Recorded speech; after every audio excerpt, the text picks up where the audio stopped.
What's up, YouTube? This is Zach, and I am back. Have another video for you guys over Salvatore Ferragamo's Uomo signature. Stay tuned.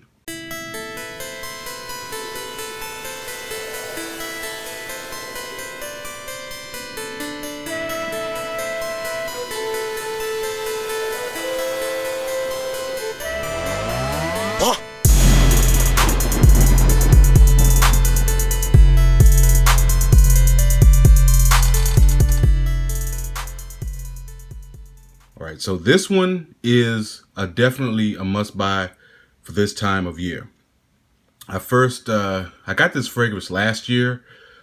Started seeing it at the rack stores, and I think my guy Scent Nation. I used to always watch Scent Nation, Nation back then, and he'd go to the rack stores, and a lot of times I wouldn't know what was popping in the rack stores until I saw his video. So he was ranting and raving about this fragrance. So I was like, yeah, I know if he likes it, I definitely need to go get it. So went out and got it. I think this got this 100 ml bottle for about 100 ml bottle for about $39.99. I think it may have been $29.99. I know these prices jumped around for a minute, but at any rate, man, this is a fantastic fragrance. I mean, especially for the money.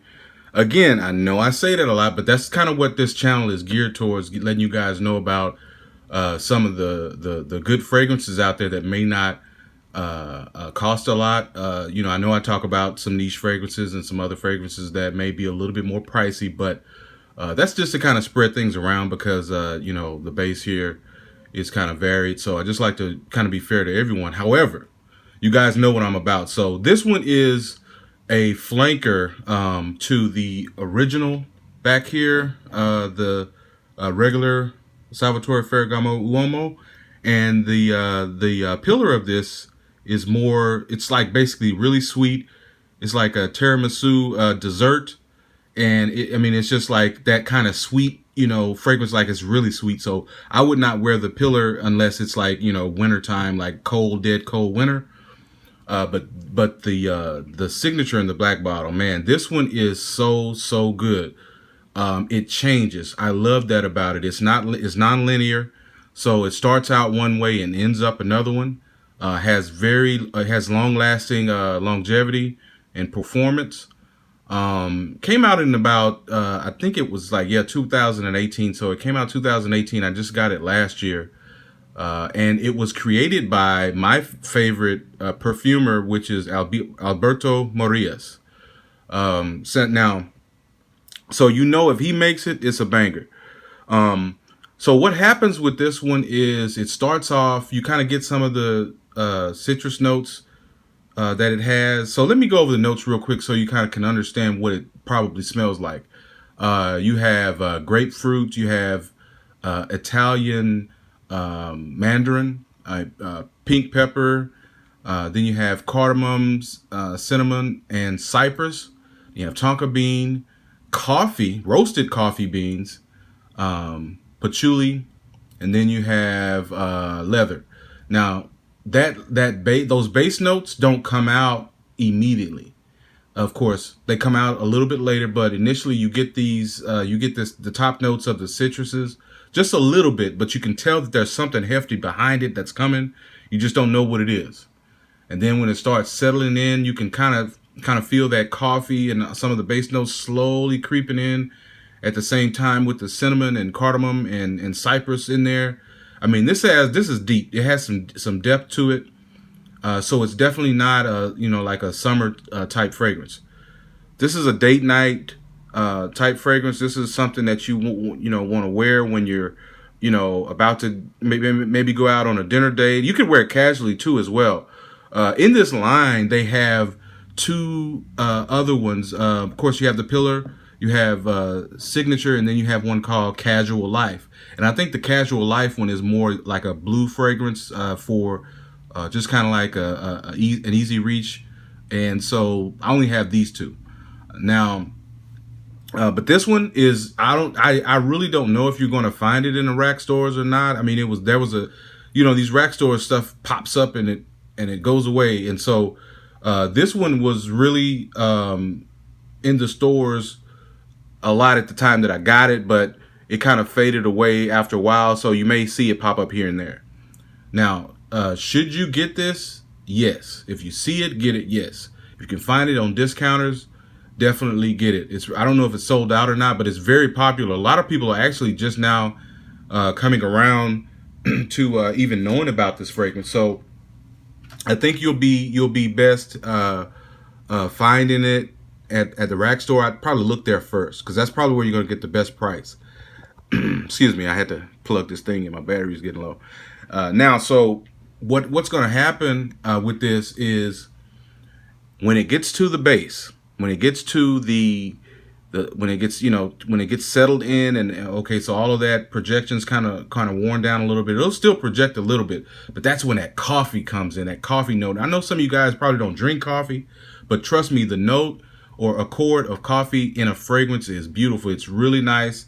It gives off a nice sillage, and you gotta understand, this is in sync with giving off the leather and the tonka bean, as well as the patchouli. So these dark, deep notes are all on you, and I mean, and when I tell you it smells good, I mean, like, it just makes you shake your head. It smells so good. I mean, he did the thing on this fragrance. And I, again, when I saw the video of you guys talking about it, I was like, it can't be that good. And I got it, and I was like, yes, this is a very affordable. I'm not going to say it's niche quality or anything like that, but it's one of those that is definitely high-end designer quality type fragrance. And again, usually fragrances with these kinds of notes at other in other houses are very expensive. I mean, this is, for the money, or even if it was even more, I'd say it's still worth it. So if you can, man, I would go out. If you're out and about and you're shopping or whatever, man, check out. I think I got mine at Marshall's. I think. I doubt if it was Ross, but I know it was either Marshall's or TJ Maxx. But I would check those stores, because they may have it there. And if they don't have that one, they'll probably have one of the other two of this line. But at any rate, I don't know of anything. This is another one. It's pretty unique. Even though it has those coffee notes and everything, I don't know of another fragrance that I could recommend that says, I can say, oh, this smells like that, or it's similar to that. It's really not, in my opinion, of the fragrances that I've put my nose on. So it's pretty unique, and it's also unique in how it behaves. And you really don't, I mean, a lot of times you don't get fragrances that change like this at this price point. I mean, a lot of times you get, a lot of linear fragrances that smell the same from when you first sprayed it to when it dries down. And so, I mean, the initial spray is different. The dry down on this is different. But it's definitely a cool weather fragrance. You can wear it dressed up. You can wear it casually, I think. But it really is something that you definitely are going to be glad to purchase. I don't think you're going to be disappointed in this purchase, and you're definitely going to get compliments with this one, homie. I mean, like, I know that for a fact, because it smells great. And don't get me wrong, the pillar of this fragrance is no slouch either, but it's just one of those that it's really sweet. It has a nice, amber color or whatever. But it's really sweet, and you guys really would have to be in the mood for something sweet like this. So if you don't like sweet fragrances, the pillar is not one to get. But I wouldn't consider Signature. I would not consider that one a sweet fragrance per se. You can tell that it comes from this line, but it's not a sweet fragrance. It's a deep fragrance, and it's definitely for your dark. That's why the bottle is black. It's dark. It's a dark fragrance, but it's really great. It's smooth, and it's well blended. I mean, it's quality. So check it out if you can. I wouldn't pay more than $40 for it, because you should be able to find this for about $40. Give or take $5, but if you find anything any more than that, I would keep looking. So Signature Scent Reviews signing off. Thanks for all the new subscribers. Thanks for stopping by, and peace.